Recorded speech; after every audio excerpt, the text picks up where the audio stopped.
भारत रूस के रिश्ते ऐतिहासिक रहे हैं। इन दोनों देशों के बीच व्यापार से लेकर रणनीतिक संबंधों का सुनहरा अतीत रहा है और आज भी यह हमारे सदाबहार दोस्तों में एक है। इसी दोस्ती को एक और मुकाम तक ले जाने के लिए रूस की ओर से एक महत्वाकांक्षी आइडिया पेश किया गया है।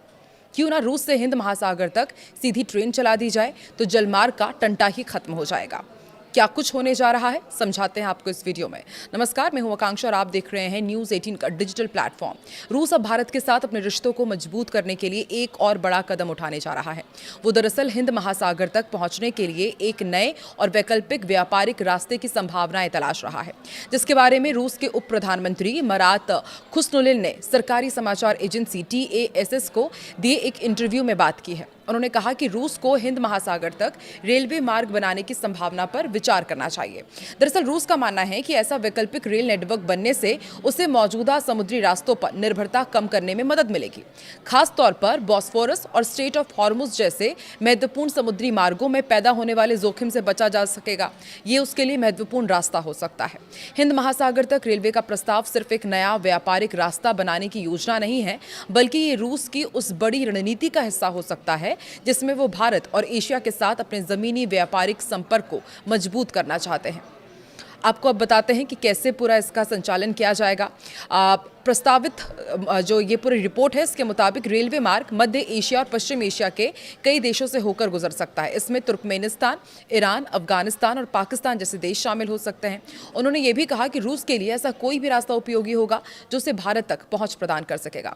इसका मतलब ये है कि रूस भारत के साथ व्यापार को समुद्री मार्गों के साथ साथ जमीन के रास्ते भी मजबूत करना चाहता है।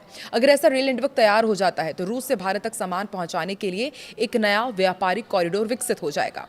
इससे माल ढुलाई के समय और समुद्री मार्गों पर निर्भरता को कम करने में मदद मिल सकती है। दरअसल हॉर्मुज संकट ने चिंता बढ़ा दी थी। रूस की इस योजना के पीछे सबसे बड़ी वजहों में से एक हॉर्मुज ऑफ स्ट्रेट को लेकर बढ़ता जोखिम है। हॉर्मुज दुनिया के सबसे महत्वपूर्ण तेल और गैस व्यापार मार्गों में से एक है। वैश्विक तेल व्यापार का करीब 25% और LNG यानी कि तरलीकृत प्राकृतिक गैस की लगभग 20% खेप इसी समुद्री रास्ते से गुजरती है। अमेरिका और ईरान के बीच हमने देखा कि जब से संघर्ष हुआ है उसके बाद से इस समुद्री मार्ग से होने वाला व्यापार और जहाजों की सुरक्षा को लेकर चिंताएं कितनी बड़ी। ऐसे माहौल में रूस के लिए जरूरी हो गया है कि वो अपने व्यापार के लिए वैकल्पिक रास्ते तलाशे। रूस के लिए भारत की दोस्ती अहम क्यों है, ये भी आपको बताते हैं। देखिए, भारत रूस के लिए एक महत्वपूर्ण व्यापारिक साझेदार है।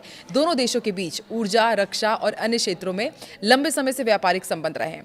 ऐसे में रूस अगर भारत तक सीधा और सुरक्षित जमीनी संपर्क विकसित करता है तो दोनों देशों के बीच व्यापार को और बढ़ावा मिल सकता है। ये प्रस्ताव केवल रूस और भारत के लिए ही महत्वपूर्ण नहीं है, बल्कि इससे मध्य एशिया और ईरान जैसे देशों को भी नए व्यापारिक अवसर मिल सकते हैं।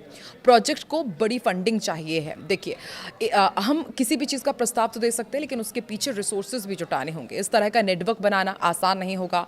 कई देशों से होकर गुजरने वाले इस मार्ग के लिए भारी निवेश, सुरक्षा व्यवस्था और अलग अलग देशों के बीच लंबे समय तक सहयोग की जरूरत होगी। मरात खुस्नुलिन ने रूस के निर्माण क्षेत्र की वित्तीय ज़रूरतों पर भी बात की। उनके मुताबिक रूस का निर्माण उद्योग हर साल करीब 1 ट्रिलियन रूबल अतिरिक्त काम संभालने की क्षमता रखता है, लेकिन इसके लिए अगले 5 साल तक लंबी अवधि का वित्तीय व्यवस्था जरूरी होगी। ऐसी फंडिंग मिलने पर रूस इस इंफ्रास्ट्रक्चर को मजबूती से बना सकता है। तो आपको क्या लगता है, क्या आने वाले दिनों में वाकई जिस तरीके से ये पूरी प्लानिंग की गई है कि बहुत जल्द अब एक ट्रैक दोनों ही देशों के बीच बन पाएगा, लेकिन जिस तरह से यहाँ पर कुछ चुनौतियाँ भी रहेंगी, आपको क्या लगता है बहुत जल्द क्या इसे पूरा डेवलप कर लिया जाएगा? कमेंट सेक्शन में ज़रूर बताएं।